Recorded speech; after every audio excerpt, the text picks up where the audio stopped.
લખપત તાલુકાના મેઘપર અને હરોડા ગામની ગૌચર જમીન સંપૂર્ણ રીતે ખવાઈ ગઈ હોવાનો ગંભીર મુદ્દો સામે આવ્યો છે। એડવોકેટ રમેશ બલિયા, કોંગ્રેસ કચ્છ જિલ્લા પ્રવક્તા દ્વારા મીડિયા સમક્ષ ગ્રાઉન્ડ રિપોર્ટ રજૂ કરી ગૌચર જમીન પર થયેલી ગેરકાયદેસર કામગીરી અંગે અનેક સવાલો ઊભા કરવામાં આવ્યા। લાઈવ દ્રશ્યમાં આપ સ્પષ્ટપણે જોઈ શકો છો કે ગૌચર વિસ્તારમાં લીલા વૃક્ષ, ગુગળ, મીઠા વણ સહિતની કુદરતી સંપત્તિનો નાશ કરવામાં આવ્યો છે। પશુ માટેની ચરિયાણ જમીન ઉપરાંત ગામનું પીવાના પાણીનું મનરેગા ડેમ પણ અસરગ્રસ્ત થયો છે। નિયમ વિરુદ્ધ પાળ તોડી મોટા થાંભલા, તાર અને પવનચક્કી ઊભી કરી આખી ગૌચર જમીન પર કબજો કરી લેવામાં આવ્યો છે। તો હવે મુખ્ય પ્રશ્ન એ છે કે સરકારના નિયમ મુજબ જે રોડ રસ્તા હતા તે સિવાય મનમાની રીતે ખાડા કોણે અને કયા કાયદા હેઠળ પાડ્યા? માલધારી સમાજની રોજીરોટી અને પશુધન માટે જવાબદાર કોણ છે? શું સરકારે આવી ગુંડાગર્દી કરવા કંપનીઓને પરવાનગી આપી છે? આ સંવિધાન અને કાયદાના નિયમો સામે ખુલ્લો પડકાર નથી? આ મુદ્દે આજે નાયબ કલેક્ટર અને મામલતદાર સ્થળ પર હાજર રહ્યા હતા। લોકોએ સવાલ ઉઠાવ્યો કે અધિકારીઓએ તમામ નજારો જોયા બાદ હવે શું લેખિત કે મૌખિક જવાબ આપશે અને નિર્ણય લેશે તો ક્યારે લેશે? તો અધિકારીનો જવાબ મીડિયા સમક્ષ તાલુકા વિકાસ અધિકારી સાહેબે જણાવ્યું કે મેઘપર ગામની ગૌચર જમીન બાબતે કાયદેસર નોટિસ ફટકારવામાં આવી છે। હાલ ત્યાંનું કામ સંપૂર્ણ ઠપ છે। અંદાજિત 50 થી 60 મીઠા વૃક્ષને નુકસાન થયેલ છે, જેના સ્થળ પર ચકાસણી કરી લેવામાં આવી છે। જવાબદાર કંપનીને અંદાજિત 200 થાંભલા અંગે કાયદેસર નોટિસ ફટકારવામાં આવી છે। હરોડા ગામ બાબતે પણ અધિકારીએ જણાવ્યું કે ત્યાં કામ પહેલા થઈ ગયું છે, પરંતુ ફરીથી કાયદેસર નોટિસ મોકલવામાં આવશે। જવાબદાર કંપનીઓ સામે કાર્યવાહીની માંગ કરાઈ છે। આ સમગ્ર ગૌચર કબજામાં જવાબદાર તરીકે અદાણી ગ્રીન એનર્જી, આયોનેક્સ ઇન્ફ્રાસ્ટ્રક્ચર, અલ્ફાનેર, ગેટકો અને સમર્થ એનર્જી જેવી કંપનીના નામ સામે આવ્યા છે। ગ્રામજનો અને સામાજિક આગેવાનો દ્વારા તમામ કંપની સામે કાયદેસરની કાર્યવાહી કરવાની ઉગ્ર માંગ ઉઠી છે। તો ગ્રામજનોનો સવાલ છે કે જો આ ગૌચર જમીન એટલી સરળ અને સુંદર લાગી રહી હતી તો સરકાર દ્વારા બીજી કોઈ ગૌચર જમીન નામદાર કેમ ન કરવામાં આવી? આ સમગ્ર મામલે ઉચ્ચ સ્તરીય તપાસ કરી જવાબદાર અધિકારી અને કંપની સામે કડક કાર્યવાહી કરવામાં આવે તેવી માંગ સાથે માલધારી સમાજ અને ગ્રામજનોએ સરકારને અપીલ કરી છે। Report by Adam Notiyar, Kutch TV news, Lakhpat. નમસ્કાર, હું રમેશભાઈ બલિયા, એડવોકેટ। હાલ આપણે જે સ્થળ ઉપર ઊભા છીએ તે અમારા મેઘપર સરકારી જમીન આવેલ છે અને મેઘપર સરકારી જમીનમાં અગાઉ આજથી 20-25 વર્ષ સરકારશ્રીના સહયોગથી આ એક ડેમ બનાવવામાં આવેલ હતો અને આ ડેમનો ઉપયોગ માત્ર પશુઓનું પાણી પીવા માટે અને આજુબાજુના ખેડૂતો માટે બનાવવામાં આવેલ હતો।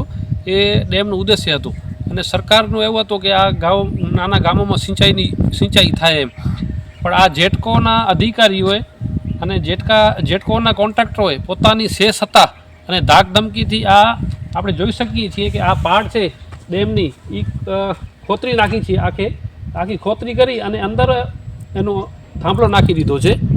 તો આ એક સરકારી મિલકતને નુકસાન કર્યું છે જેટકોવાળાએ। અમે આ બાબતે હું પોતે અરજદાર થઈ અને TDO-શ્રીને લખી આપ્યું હતું અને હાલ અમે આ કામ બંધ કરાવ્યું છે। તો આપ સ્થળ પર નિરીક્ષણ કરશો તો તમને ખબર પડશે કે કંપનીઓ કોઈ સરકારની અધિકારીઓની અને કાયદાની પરવા કર્યા વગર પોતાને મજા આવે તેવા સરકારી સ્ટ્રક્ચરોને નુકસાન કરે છે, પાણીના વેડો બંધ કરે છે, પાણીના સ્ત્રોતો છે એ બંધ કરે છે, ગૌચર જમીનમાં મીઠી ઝાડીઓ આવેલ છે તેમનો નાશ કરે છે અને માત્ર ને માત્ર પોતાના વીજ થાંભલા, આ મોટા વીજ લાઈનો છે 220 kVની, એમના પસાર કરવા માટે વચ્ચે જે પણ મીઠી ઝાડી આવતો હોય તે કાપી નાખે છે અને કોઈ પણ આ બાબતે રજૂઆત કરે છે તો એ ડાયરેક્ટ પોલીસને બોલાવે છે કે ભાઈ આ અમારી પાસે સરકારનો પરિપત્ર છે। ગૌચર જમીનમાં કોઈ પણ કલેક્ટરે જમીન એલાઉડ કરવાની સત્તા નથી અને અગર એલાઉડ કરવામાં આવે છે તો બીજી ગૌચર એ લોકોને નિયમ કરવી પડે છે, ત્યારબાદ જ આ કામ કરી શકે છે। તો આ આપણે જોઈએ છીએ કે આવા મોટા વીજ લાઈનો જેટકો કંપની દ્વારા ધાક ધમકીથી આ વિસ્તારમાં નાખવામાં આવેલ છે અને તે તાત્કાલિક અમે કામ બંધ કરાવ્યું છે ને અમને અમારી એવી રજૂઆત છે કે આ વીજપોલ તાત્કાલિક ગૌચરોમાંથી કાઢી કરી અને ગૌચરો મીઠી ઝાડી નુકસાન કરેલ છે તેમના ઉપર દંડ કરવામાં આવે અને એમના ઉપર આગળની કાયદેસર કાર્યવાહી કરવામાં આવે। રમેશભાઈ, અત્યારે તમારી આજુબાજુમાં આની અંદર આવડી બધા થાંભલા જ્યાં ત્યાં લાગે છે, પવનચક્કીઓને લાગે છે ને ખરેખર અહીંયા જે અત્યારે જે પ્રજાએ આપણને જે પોતાના જે પ્રશ્નો રજૂ કર્યા છે કે આટલી જે ઝાડી કાપેલી છે કે હકીકતમાં જંગલ ખાતા કે રેવન્યુ ખાતામાં જે આવતું હશે એનો શું હિસાબ લેવામાં આવતું હશે? તમને શું લાગે છે? આ પબ્લિકનો પ્રશ્ન છે. અમારા મેઘપર ગ્રામ પંચાયતમાં મેઘપર, હરોડા, જુણાચાર, અમૈયા, માણકાવાંડ, ઓડીવાંડ 7 થી 8 ગામોની જૂથ ગ્રામ પંચાયત છે. અમારા ગ્રામ પંચાયતમાં અંદાજિત 200 થી 250 પવનચક્કી આવેલ છે. આઇનોક્સની છે, અદાણીની છે, ગમેસાની છે, આવી અલગ અલગ વિન્ડોની કંપનીઓ આવેલ છે. અને મોટા પાયે અમારી મીઠી ઝાડીઓનો નાશ કરવામાં આવેલ છે. અહીંયા કોઈ પણ અમે ઘણી વખત જ્યારે આ પવનચક્કીઓનું કામ ચાલુ હતું ત્યારે અટકાવતા હતા. આ કંપનીઓએ માત્ર પોલીસને આગળ કરી અને આ કામ કર્યો છે. આ તો અમારા જે મોટા મોટા ડેમો છે એમને પણ નુકસાન કર્યા છે. અમારા જે નદીઓના વહેણો હતા એમને નુકસાન કર્યા છે. એમને ક્યાં પણ રસ્તા જવા માટે એ લોકોને કોઈએ ગવર્મેન્ટમાંથી એલાઉડ કરેલ નથી, છતાં પણ પોતાના પાવરથી અને પોતાની શેષતાથી તેમને મજા આવે ત્યાંથી રસ્તા કાઢ્યા છે. અમારા ચરિયાણાની જમીનોને નુકસાન કર્યા છે. હરોડા ગામની જમીન હોય, જુણાચાય ગામની જમીન હોય કે અમૈયા ગામની જમીન હોય, સરકારી પડતરને તો નુકસાન કર્યું છે.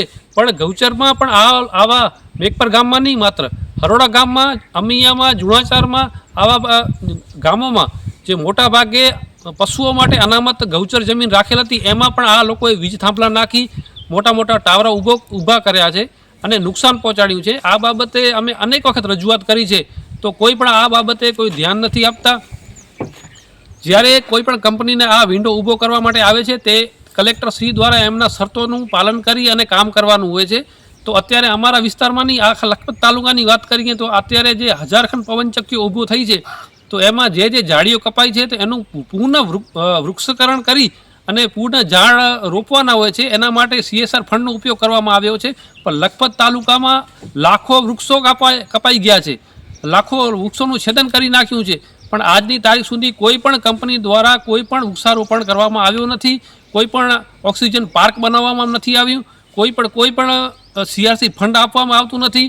અત્યારે એક મોટો પ્રશ્ન છે કે અમારા ગામોમાં શિક્ષણનું બહુ ગંભીર પ્રશ્ન છે, કારણ કે શિક્ષકોની ઘટ છે.